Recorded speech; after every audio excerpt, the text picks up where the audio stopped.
Good day. Welcome to this lecture series in Godot.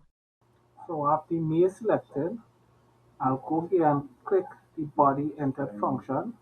Select this function here. You could double click on it as a shortcut. And you want to connect this to the level 1 node again. So select connect. So this function, this onMaze body entered, will be called when a body enters the area. So let's print body entered.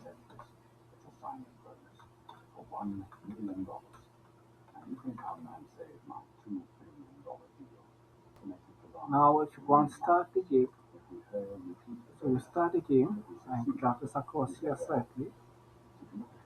And you can see this has body entered because the player is inside this area.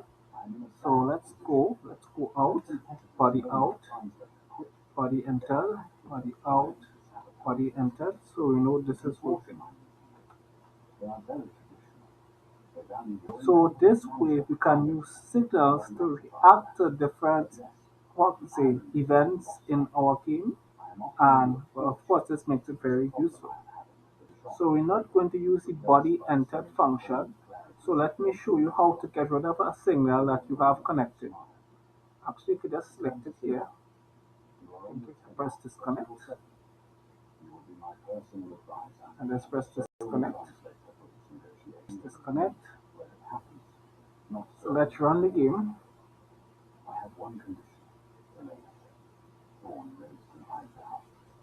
There's nothing here because we no longer have the body entered function. Body out, body back in, body out, back in. So we can get rid of this function, but I'll just comment it out.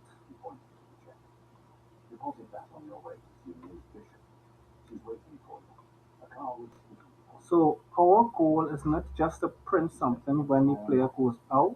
Our goal is to reset.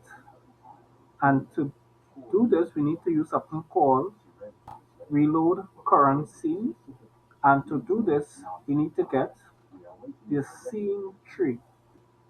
So we could comment this out. Right, get tree.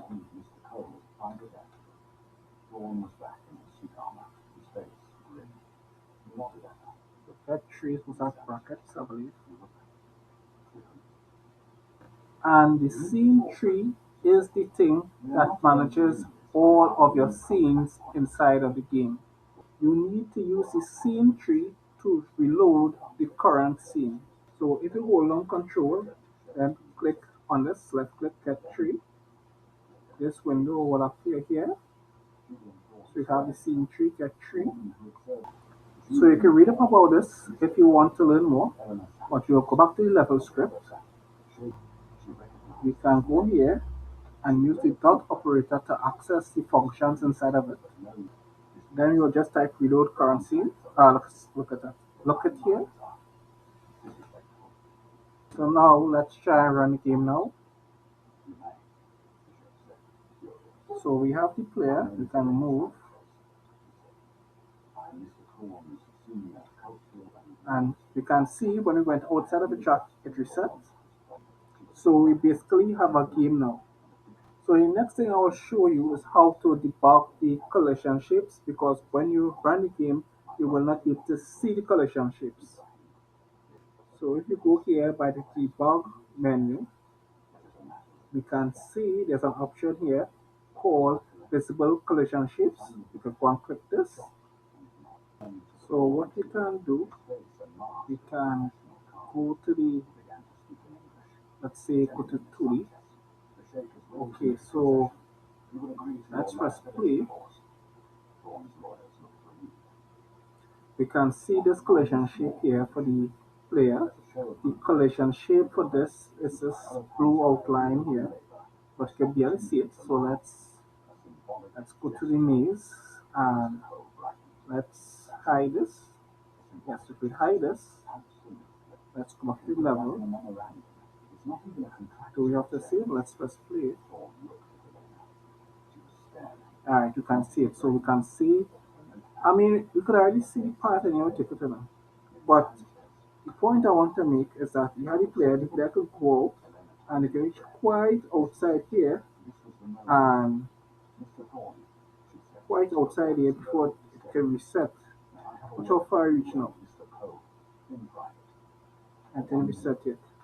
There's our two passes inside. So we want was only when the full player coming outside it's resetting, but we want it to be how I can say, just when it goes a little bit, then you reset. So for us to do this we need to reduce the collision shape. I will go to the player, I will select the collision shape, the inspector panel. I will make the collision shape smaller. See how we can adjust it. So I'll make it smaller. So basically, once the I'm even smaller than 16. So once the second ring goes out, we will reset. So I'll leave this, I can save. If we go to level and to press play, it could still go up a bit, but once the top part goes out to the reset. So you know, you could just barely go out. You could barely go out, but not the full part. Because once 1.5 goes out, it will reset. So that's okay. So to actually play the game, you'll go back to base, you'll turn back on the polygon, you'll go back to the what I say debug, and you'll take off visible colors and shapes. And then, well, you could save. Let's just save. So now let's press play. Alright, so this is working. It's about a bit, but as soon as about half goes out, it will reset. So I mean, we can work with this. So I mean, we achieved the objectives of this lecture here. So I'll end this video here. Thank you.